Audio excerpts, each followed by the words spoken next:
Story 1.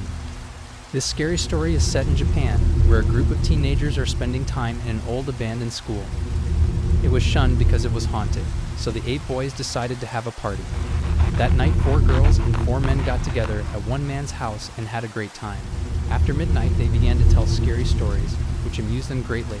The guys decided to try a new experience, to spend the night in a haunted place and scare each other in an unknown room. There were rumors about an abandoned school in the suburbs. The building was cursed with ghosts, and the teens didn't believe in its unholy power. They wanted to scare each other and tickle each other's nerves, and this school was the place to do it. One boy had a car and they drove it to school. They decided to go around the school in pairs, and each pair went around the school building, and when they saw each other, they would tell each other what they thought. The first couple would leave first, and when they came back, they would talk about what they had seen. Then the other couple, and so on, one by one, all went around the school building. The first 2 couples went into the building, but did not return after 20 minutes. Then the second couple, a man and a woman, left, and half an hour later they did not return. The men began to suspect that they had decided to play a prank on the car. An hour passed after the first couple left, and 2 of the third couple went looking for them. However, they never showed up. The last couple got into their car and drove away. The girl and the man went crazy. The girl began to cry, and the man calmed her down. "I'll go look for them. If they're not there in half an hour, call the police." The girl was left alone and wiped away her tears. After a while, she despaired and went to the police. The girl arrived at the school with the police. They searched the school building, but did not see the 2 men. Walking around the school, she saw the gymnasium door open to the side. When they entered the gymnasium, it was empty and deadly quiet. But when they entered the locker room, they saw before them a horrifying picture. All 7 of them had hanged themselves. The girl was questioned at the station, but she assured them there was no suicide plan. The walk through the old school building had been a cruel joke. After a month, the police dropped the case. The story was published in Japanese newspapers. The explanation was general hysteria, and the police claimed that the teenagers had committed suicide as a result of a conspiracy. Since then, no one from the city has approached the school at night. Story 2. Vanya was 14 years old when her family moved from Novgorod to Moscow, where a new chapter of her life began. She must stop being sad about her old friends and try to find new ones. For this, perhaps, there is no better place than school. I wondered if I would be able to find common ground with my new classmates, if the teachers would be good, how they would be different from Novgorodians, etc. Looking forward to the next day, I went to bed with everything I needed for school. On Monday, the alarm clock was ticking loudly and it was raining outside the window. But that didn't dampen Vanya's joy, and she hurried to get ready for her first day at her new school. She finished packing, ate breakfast, and told her mother that she would leave early so she would never be late. "Then be sure to call me after school," her mother told her afterwards. Vanya came out of the veranda and walked to school under an umbrella, skirting the small puddles of water that had formed overnight, taking about 15 minutes to get there. It is a long concrete box 4 stories high, painted in pink and gray lines. It is a long concrete box 4 stories high, painted with pink and gray lines, and the exterior was renovated more than a decade ago. Vanya went to his first class. A few hours later, the bell rang for the end of the school day.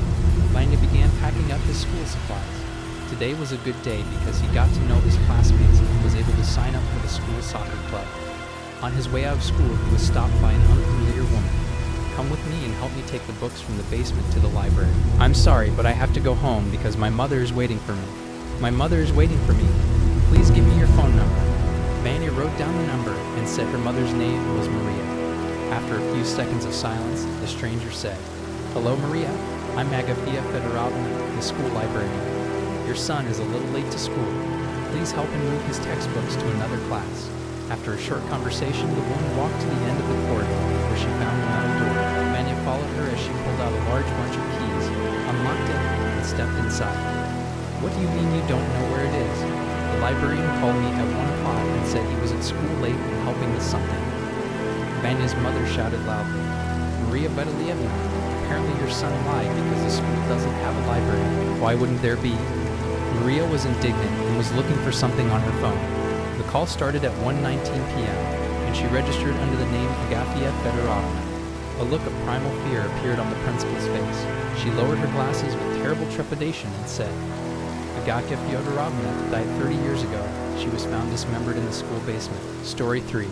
This terrible story took place in a school in Moscow, where children of poor parents studied. There was a girl in that school whose parents were excellent students. They wanted her to get a prestigious job in a bank or ministry. The parents forced the girl to study hard. They hired a tutor and guided her every step of the way, and they tried to give the girl the best education possible. But the poor girl was easily tired and often did not get enough sleep. After a while, she began to complain of back pain. Her mother took her to a clinic and had x-rays taken. However, the x-rays showed nothing. They did CT scans, but they didn't find anything. They couldn't find any changes.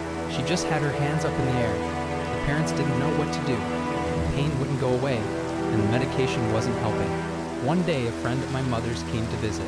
Over a cup of tea, they talked about her daughter's illness. My mother was in despair. The friend suggested that she take a picture of her daughter's back. When her daughter came home and sat down to her homework, the mother took the camera and discreetly took the picture. She then went to the salon and asked for the photo to be printed. She then took the picture and went home. When she got home and took the picture out of the envelope, her mother was astonished. An unfamiliar girl was hanging from a rope on her daughter's back. She convulsed, her legs slipped, and she kicked her daughter in the back. The next day, the woman went to the school and showed the principal a picture. The principal recognized her as the student she had once studied with. She was in the same class and sat at the same desk. Her parents were very rich. She hanged herself in this classroom after school 2 years ago.